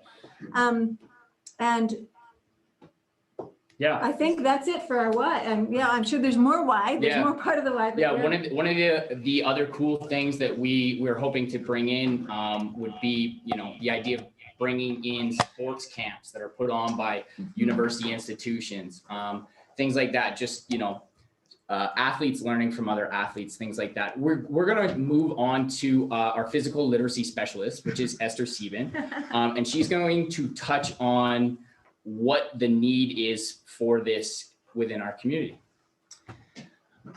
All right. Well, I'm Esther Sieben. I'm one of the committee members. And as you know, we all wear many hats. And I'm going to talk to you a little bit about from my perspective as a track athlete, track mom, track coach, but more importantly, as a physical literacy advocate and lifelong movement person. There is, I believe, a huge need for this facility. Especially in my area of expertise. I'm a level 3 track and field coach, and I put on many clinics and even taught coaches. So very dear to my heart is track and field. And one of the things I've noticed is all the way from Red Deer to Lethbridge in the western part of our province, there is no track. We would be servicing not only the southeast, the southwest county and Cochrane, but we would be having people probably coming from Canmore and Banff as well to use our facilities. It is just so needed. People talk to me, well, why do you have the carpool again, Esther? Oh, well, I'm taking, all the track kids into Calgary. But Calgary has its own issues and its own struggles with capacity. They have 3 outdoor tracks. They have a ton more people than us. And we've noticed that clubs and kids who are belonging to Calgary clubs don't even have enough time on the tracks. So I really believe there's a need, a service need for a track. One of the things that I think we're dealing with is a rapidly growing population. Like we were saying, 60,000 people. And I think that a track would just be a place where we could hold dual meets with Bow Valley and Cochrane High. I was a track and field, I still am the track and field commissioner for Rocky View School Division, and I have been for 15 years. And it pains me to say this, but every year we're waiting for a rainout day so that we can have our Rocky View divisional championships. So we are on the bottom rung of that ladder. And you really feel it coming from the rural outside of Calgary. And so I believe the need for the facility is there. Being a Rocky View resident myself, living in Bragg Creek, I had the opportunity to complete the RVC 2020 recreational needs assessment. I actually did it twice, don't tell anybody. But one of the things that I really spoke for and spoke up about was the need for running, jogging, facility. One of the things that the recreational needs assessment identified was that we need more space for unstructured, spontaneous, outside play activities, especially in the areas of, are you ready for this? Running, jogging, walking, and fitness, boot camps, jumping, plyos, you name it, that was all in there. And one of the key things that the needs assessment also highlighted was that there were service gaps identified in southeast and southwest of the county, and that included Cochrane. So one of the biggest recommendations or key findings that I took away from reading that report was that we needed more collaboration between community, county, and support partnerships with urban communities for regional recreational opportunities that serve both the community and the county. Our multi-purpose field and athletics track could engage countless of community and regional RVC and Cochrane user groups. And I cannot tell you that having a place to be physically literate and a safe space to run, jump, and throw, where our seniors can take their walkers and go for walks on safe, solid ground, is huge. It's beneficial. Tommy, I'm going to turn it over to you. Thank you. Yeah, appreciate you guys do a tremendous job of selling what this is and who it's for. Hopefully we've had a chance to see what the physical area is for those of us that aren't super familiar with the tri-school area. We're going to take you to a visual now. It just shows our facility and where we're hoping it will be.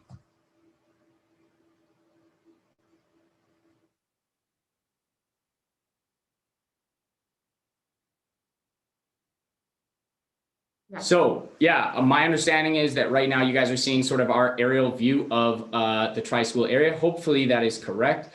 It is. Yeah, awesome. Thumbs up. So this is obviously where we are hoping our facility can go. As you can see, we have a few things in place already. And yeah, to me, it just looks like a space that is crying for some love. And we have an opportunity here that we are extremely excited about. If we can move on to the benefits, please. So we've covered most of these already. We have a need for a space for physical literacy, whether that's an extension of what's going on in physical education in our schools, or whether it's a space for club community members to come out and play. We also want to build mental health and wellness as well as inclusion. And our big focus for this is including a significant amount of community impact. We are, this is an athletic space. We do like to promote athletic excellence, and that is one of the goals of this future site. Now, when we actually look at this facility, here's an aerial view of what this will look like. While you guys are running through that, I'm going to go into a few more of our details and just sort of where we're at right now in terms of a timeline. So we've recently formed our society. In the last few weeks and months, we've been in the process of meeting with MLAs as well as suppliers, contractors, and we've been basically getting quotes that have been updated daily, if not weekly. And we are in the process of finalizing major grant applications while continuously looking at other grants that are available. We're also in the process right now of reaching out to different user groups, businesses, and athletic clubs for letters of support. Yeah, and one of the things that I feel separates us and really distinguishes us as an exciting opportunity is we have received a commitment letter for approximately 1/3 of our total project. That is a huge stepping stone for us, and it's a huge stepping stone for this project and this community. And with that being said, before I turn it over to Leslie Ann to talk about our funding, I just want to go through the very specifics of our field. So as you can see on the screen there, we have a fully functional multi-purpose athletic field. It is made up of 65 millimeter synthetic field turf. We also have a 4x400 meter bind-in track. We have an 8x137 meter bind-in straight sprint lane, as well as jump pits and throwing circles, as well as event seating. We are trying to build a place where we can, after COVID, really reignite the community. And we want to make sure that we have a spot that we can do graduations, concerts, athletic events, all of those things. I'm excited. Our previous two presenters, I would love to pass it on to Leslie Ann Kalman to talk about our funding. Thanks, Tommy. Thanks, everyone. So a project like this comes with a big price tag, and a project like this comes with a big price tag. We're currently looking at numbers around $3.5 million, but with our founding donor amount of a third of the project, we are well on our way. We're also applying for a lot of grants, which will be well over $1 million. We're looking for municipal and county support, as well as corporate donations and grassroots financing. These are areas that I have expertise in, and several other people that aren't here tonight are going to be helping us on this. So I think that these are all doable because we are actually looking for $5 million for a $3.5 million project. You can't rely on any one of these groups to provide all the money that you need, but having that kind of a cushion in it will give us a lot of room for groups to say they can't, but we are pressing hard with all the groups to get as much money as we can. If you don't ask, they won't give it to you. So we are asking. And we've got a good start. So back to you, Tom. Yeah, and we have one more sort of visual for you guys. You know, we've got so many ideas on this project, and we just want you guys to look at this and think, you know, if you had this facility, what would you do in that facility?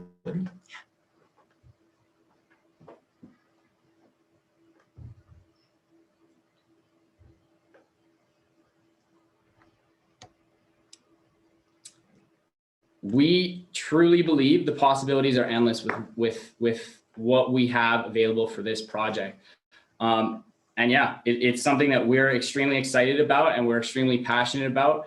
And we've been, you know, we work hard and we're putting our time in to make sure that we can get this thing going. So we really, again, appreciate your time.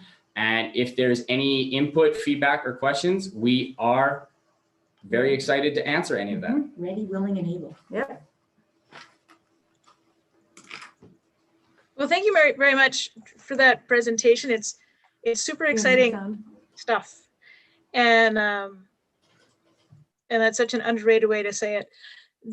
I think what really was driven home for me was that how our educators are always about community building, whether it's at the school or more broadly, because this is really a community solution.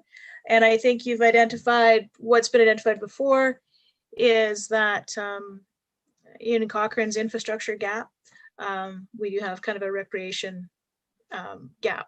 So it's an exciting presentation to fill that need, I think. Before I turn it over to the committee to ask some questions, what are you looking to get out of the committee in tonight's presentation?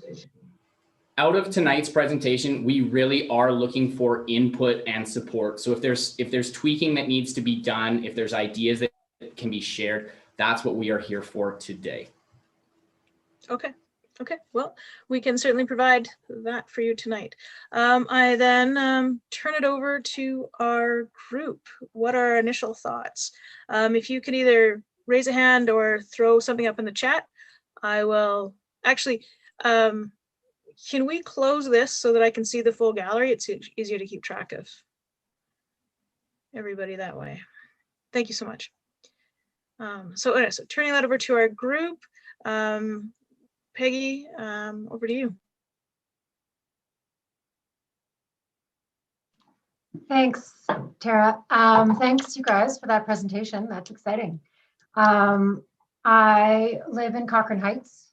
I live on Chinook Drive. And so I'm, totally biased. I use that field all the time. Those are, on a fresh snow day, that's my cross-country ski track trails there.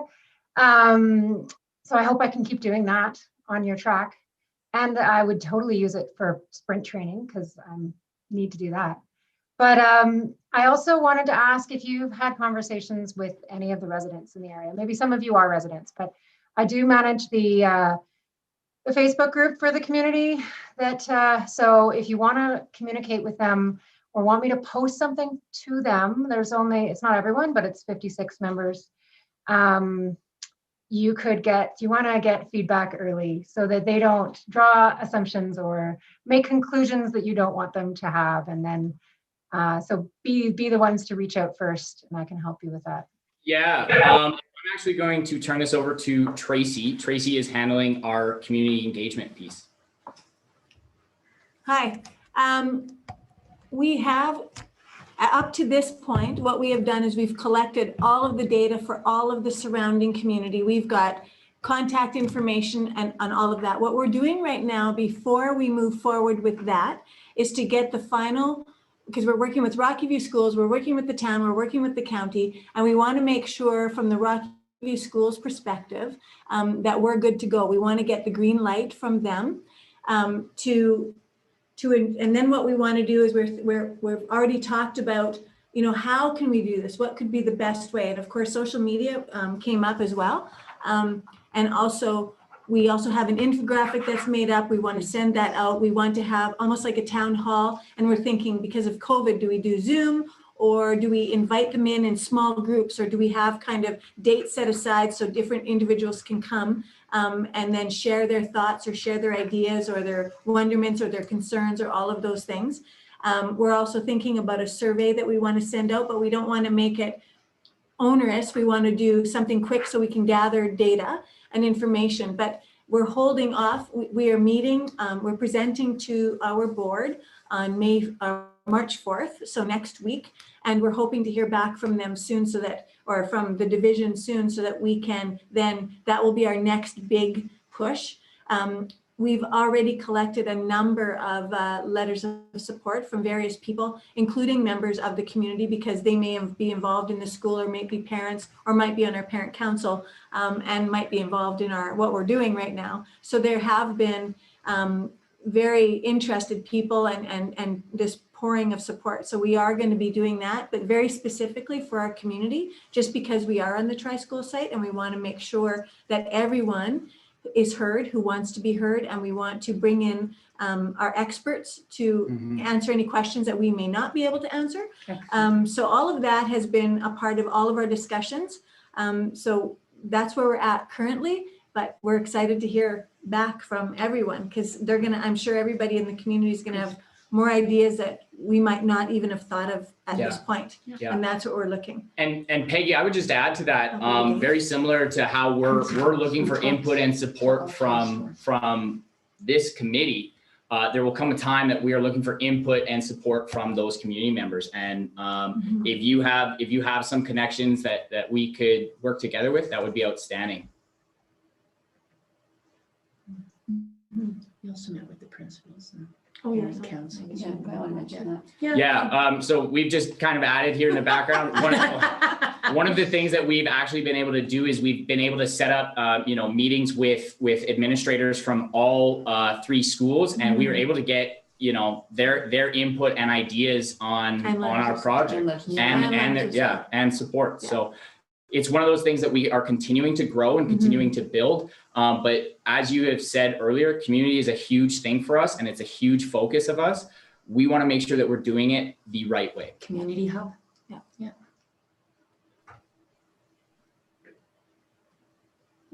I have a quick question. Have you considered doing a phased approach to implementing the components? So rather than going straight to a synthetic field on the inside, beginning with a track, and then over time adding a synthetic field on the inside. Have you considered something like that, just out of consideration of getting the track in as soon as possible? I'm going to pass this over to Leslie Ann, but before I do that, we have considered our phases, and we, as Tracy alluded to earlier, we're working with so many moving parts in this project that we always have to be mindful of what each of those parts needs from us. But Leslie Ann, if you can answer that, that would be outstanding. we have to consider phasing because we have to consider funding. If the funding doesn't get there as quickly as what we need it to, we'll be committing to the base part of the field, which is the underlay, the concrete underneath, the gravel and all of that, to make sure that that's in place to do the whole field and the track. And then the next most important part will be the field. The next important part will be the track. Then it'll be the score clock. It'll be the bleachers. There is a score clock there. So the score clock would actually be the last thing that'll go because we'll be taking another one down. So we're phasing into it more from a financing perspective if we have problems. There's a step in there. As far as actually putting the project, starting with shoveling to the time that it's complete, we're starting in April, we'll be finished at the end of September at the very latest. So I think we've got enough time with school being out for most of that time to be able to get the project done. 2022. Yeah, in and 2022. just, yeah, sorry, just to clarify that timeline, shovels in the ground, April 2022, and we are hoping that it would be completed by September 30th, 2022. That is our long timeline on that. Excellent. So next question, actually, Councillor Reid has joined us. He's representing, so just to give some clarification to the group. So councillors sit on different committees, and Councillor Reid sits on the Spray Lake Recreation Board as the council rep. And then the Spray Lakes group has a seat at this table. And so Councillor Reid has stepped up to represent from that lens as well. So he's joining us for the first time tonight, or no, the second time, I think. But he does actually have a question for your group. Alex, over to you. Thanks, Tara. One of the questions was about a phased opportunity, but the more important one for me is, just because I'm a business kind of guy, is I'd really like to be able to see a copy of your budget and also to get a handle on what the proposed operating costs would be. I don't know if how far along you are with your project in that sense, but not necessarily raising it here, but if it's possible to get a copy of that, I think that would be really helpful in terms of being able to move this agenda forward. So, and finally, I'd just like to say that was a great presentation. I mean, aside from the passion, enthusiasm, and the spark for making a difference, it was a really good presentation. Thank you. Appreciate that very much, Alex. And we can definitely move a copy of that budget. I do believe that we just received an updated quote. So yeah, we can absolutely do that. And appreciate the input. Next week. Great, thank you very much. Dawn, a question for you, or from you. I was just wondering, it was a great presentation, and thank you for that. I'm just wondering, in addition to the operating budget, what is your governance model? Who's going to be managing the operations and the maintenance and scheduling and all that? I'm just wondering if you're at that point yet. I'm actually going to pass this question off to Leslie Ann. So we're still working through the finer pieces of this with Rockview School. They actually had an arrangement like this with Bow Valley School. So it's not like we're starting from scratch on it. It's we're working that way. Our situation's a little bit different because there are 3 schools involved and there's 2 facilities to be rented out. There isn't an anchor tenant like the Cochrane Lions football team. So there's a few things that are quite different, which may require some tweaking of the use agreement. But the bottom line is that RVS is there supporting us and we want to work together. RVS does take care of the maintenance of the Bow Valley field. We're hoping that they will be doing that part again, but we are still in negotiations with them on it. But it's a big part of the arrangement is pretty much mimicking what was going on at Bow Valley. So I feel comfortable that we can get to something fairly quickly that'll work for both parties. Thank you for that clarity. Okay, Derry, did you have a question? Okay. There's just the old hand up, that's okay. So any other comments on this from our group to help them tweak their presentation for next steps? So while anybody's thinking about that, yeah, well, for my point, you know, I have 2 kids coming up through the tri-site school system, so I suppose I should register them from track and field. They might not forgive me for that. But it's a exciting project there for sure. And thank you for the presentation. I really do appreciate it.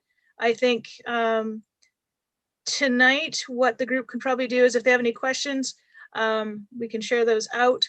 But if you were looking for kind of a formal support from the committee, what I think we might do is if we could have your presentation, we would then talk about it at our next meeting and be able to kind of discuss it amongst ourselves, what our thoughts are, and to be able to kind of give you a thoughtful response to your request, if that works.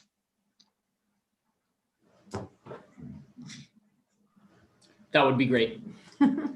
Okay, so yeah, so I think probably for that, if you could send us, maybe give us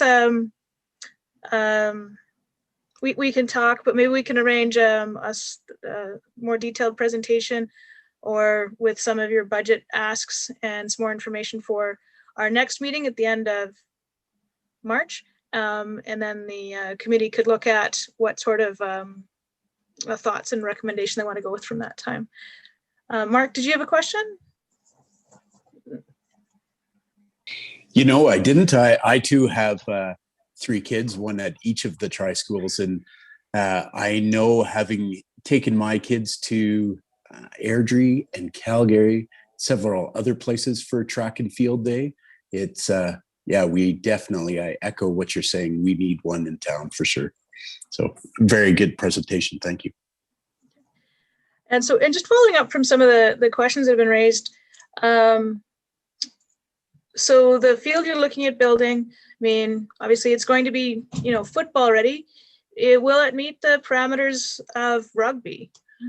And I don't know the specs for rugby fields, but yeah. So that's a really great question. So we actually spoke with someone who had dealt with Rugby Canada and the insurance through Spray Lakes Legacy Field. And basically there's 2 requirements that we need to meet. And the first one would be the artificial turf length needs to be a minimum of 60 millimeters. Ours is over 60 millimeters. So we check that box off. The second thing is when you actually build the project, there is a layer of, they basically call it a shock pad. And it's an additional layer that would be put in to have the field certifiable and insured through Rugby Canada. Any games that are played in an extension of a school, my understanding is that they were insured both at Spray Lakes Legacy Field and would be insured at our field. But to be insured through Rugby Canada, we would basically need to install what is called a shock pad. And we have received a quote and we have spoken to our project design team. And yeah, we are aware of that possibility, and it's something that we're hoping to explore in the future. okay. Well, maybe taking advantage, one of the goals I've always had for this committee is to get the community talking to itself. And I don't think there's probably a better opportunity. So Francine, Rob, did you have any questions about the field and what's being talked about that you wanted to put forward? No, I think they did speak to Francine, and yeah, those are exactly the issues that we've got with the field at Bow Valley. So yeah, thank you very much. You know, and it's fantastic that you've actually reached out, and yeah, great example of collaboration in the community. Thank you. Perfect. Oh, that's great to hear. Okay, so if there's no other questions, then I think we'll wrap up that presentation for tonight, and we'll give some thought to how we can kind of advance this conversation in our next meeting and get back to you if that works. So with that, then I need somebody to move that we accept the presentation for information. Leah, I saw your hand go up first. So all those in favor? Okay, it's passed unanimously. So thank you very much for your presentation. You are welcome to stay for the balance of the meeting, which I promise you will be swift. So we've passed that. So item 4C, community council priorities. This is sometime an opportunity for me to share what's going on from the council lens. I will be quick though. I think last meeting we gave an update about the 1A expansion that the town is leading. And so that's, it's a significant investment in our transportation, but sorely needed. And hats off to our municipal team that have been leading that. Also, council recently had an update. The RCMP building is going to be starting this year. And that's going to be out at Heartland. That is infrastructure that is probably 20 years overdue. A pretty amazing building, so that we're going to be adding to that. And then, of course, the last council meeting, we got the update on the Transit and Innovation Hub in downtown and what that's going to look like. Also, the pedestrian crossings that's going to connect historic downtown to south of the tracks. So a number of very exciting projects for Cochrane, a lot of investment in our community, and in particular the Transit Innovation Hub is not only going to be fitting that transportation needs, but is going to be, I think, a real driver of economic development in the area. So if anybody has any further questions on those, please feel free to reach out to me. So then administration, is there any priorities that I missed or that you wanted to update? I know we've got a number of you on the call tonight. No, nobody's eager to do that. That's fine. Committee priorities. Did we miss anything tonight? Does anybody want to bring anything up? Once, twice, I'm not seeing anything. Good. And then we always do a bit of a roundtable. The initial idea of this, as we have three organizations here. Fiona Gilbert represents the school board. Justin Burditt-Wash represents the Ag Society. I don't believe he's with us on the call tonight. And then Councillor Reid represents the rec center. Councillor Reid, did you want to give an update of where the rec center's at? This is a group that's anxious to get the recreation going. For sure. Just to let you know that the rec center has had some challenges as it relates to the boilers in the pool, and so that that situation is being resolved, and the pool probably will be opened hopefully around the 8th to the 10th of March. The current provincial restrictions in terms of the use of the facility have really limited our ability to be able to do much of anything there with the social distancing and the and being confined to being able to do it in small groups. So we're looking at trying to get the operation and the facility back up on stream, but it is really hampered by the provincial restrictions. So I'm happy to share a report with the committee if that would be appropriate to go out with the minutes. Just in the essence of time. Yeah, if you wanted to share that report, Councillor Reid, we can add it to the minutes to the group. The more information we can share, the better. So I certainly appreciate that. Yeah, I appreciate the opportunity to be able to speak to that. Excellent. And then Fiona, did you have anything you wanted to share from the school board's perspective? No, I don't think so. I think the two of the three presentations were very kind of Rocky View focused already and school focused, and even with the rugby club, I know we are very appreciative of the work that you do in our schools and coming in and working with the kids. I've heard very, very positive feedback on that, and unfortunately COVID has stopped that from happening this year, but hopefully we can start that, continue that in years ahead, but no, nothing further to add at this time. Tara, thanks. Okay. Does anyone have any questions on any of those topics real quick? No, good. It's past 9. Okay, can I get a motion then to accept those updates for information? Excellent. Derry made the motion. All those in favor? It's passed unanimously. Thank you so much.